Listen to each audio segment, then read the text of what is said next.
Welcome back to Man vs. Meeple, the show where we talk about all things board game related. Today we're bringing you a Kickstarter preview.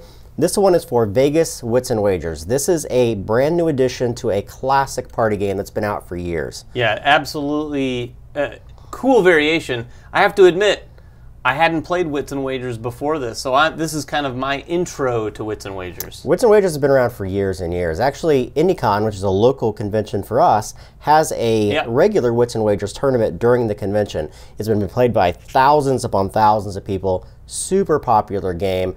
They're now reissuing it, though, with a Vegas edition. Yeah, intensifies the betting. Plus, it makes the presentation is such a much more party-esque sort of presentation, if you will. If you guys haven't played Wits and Wagers, and that's fine if you haven't, the game is really a social deduction style game in which each player is guessing a number to a very particular question and then putting those onto the board, and then you actually can bet on your own answer if you got it right or someone else's answer around the board. Yeah, it's really cool. It's like one of those games where it's trivia, but you don't have to be afraid of it because you don't have to know what you're talking about. Right. You just have to have a good sense of who at the table does know what they're talking about, or might. Right. Let's talk about the game and how it's actually structured. Then we're going to talk about how Vegas makes it a little bit different. So, it's always played in 7 rounds. These 7 rounds are going to be designated by one player at the table that's just simply going to ask one of the questions. For instance, this one will say in the year 2000, 942 million music CDs were purchased.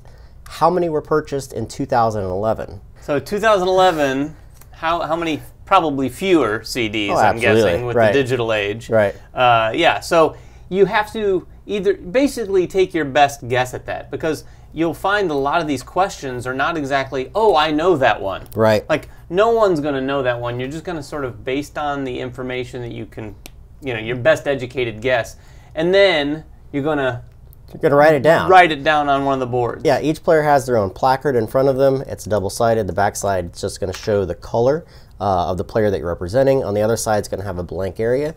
Each player in secret is going to write down the answer to what they think it is. For instance, I think it's 20 million that were sold in 2011.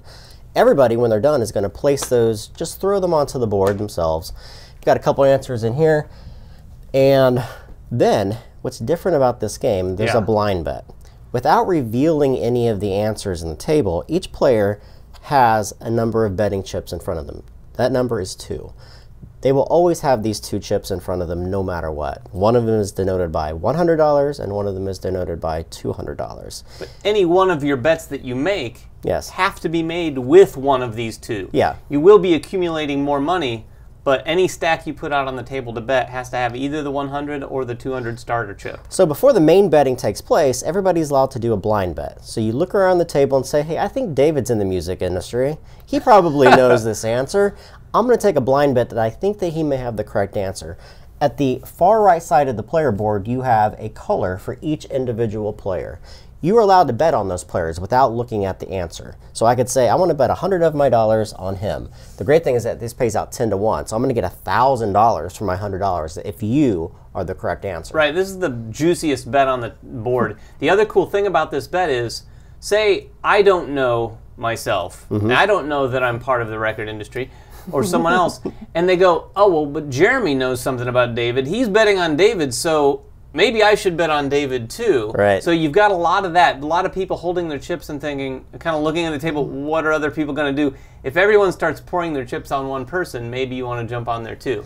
Once everyone is done doing the blind bet, you're then going to reveal all of the players at the table, and you're going to order them in ascending order from lowest to highest. Now, one thing we need to note before we do this, if you're playing with just 5 players, it plays 5 to 7 in this, and you can play with the group.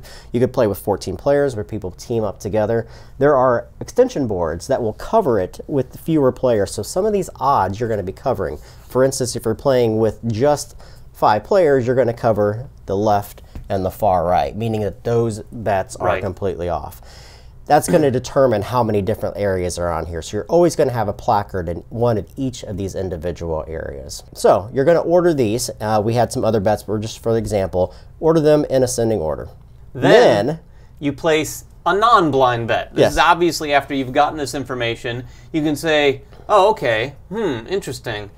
And maybe everyone's way off, like maybe you get no information off this. You might have thought David knew what he was talking about, and then he flips it over and he has 200 million. You're like, that seems pretty high. Right. Sorry, David. Right. Now I'm going to place a different bet on someone else. Right. And you can place bets on yourself. You can also place some bets on some of these where it's kind of like hedging your bets a little bit, where you're going to bet on these two spaces. Kind of a la roulette. Yeah, exactly.